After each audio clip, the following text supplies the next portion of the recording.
Monsieur le Président, en 2027, il y a un autre président qui quittera lui le pouvoir, c'est le président Emmanuel Macron.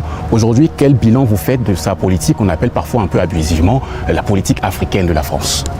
Bon, la politique africaine de la France, ce n'est pas à moi de la définir, mais je pense que la France a continué de maintenir avec l'Afrique les relations telles qu'elles ont toujours été.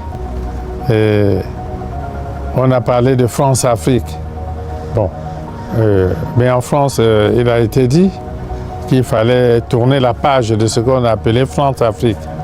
Donc, établir d'autres types de relations, mais relations toujours, on espère d'État à État, et dans la recherche des intérêts réciproques. Je crois que c'est ce qui est en cours. Vous êtes d'accord avec ces jeunes Africains qui disent donc justement ce mot France-Afrique que vous venez d'employer, il faut complètement tourner la page de ceci? Mais je crois que la page a déjà été tournée depuis longtemps. On doit faire autre chose.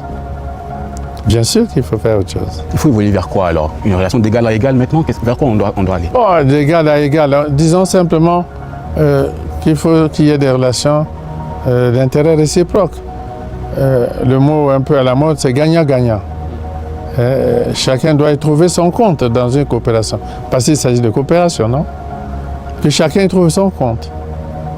Et il ne sert à rien de vouloir perpétuer les schémas anciens où on pourrait continuer de penser que l'Afrique n'est qu'un réservoir de matières premières et rien d'autre. Donc, ce n'est plus le cas aujourd'hui? Peut-être encore, oui. C'est toujours les rapports de force qui dictent toutes les manœuvres.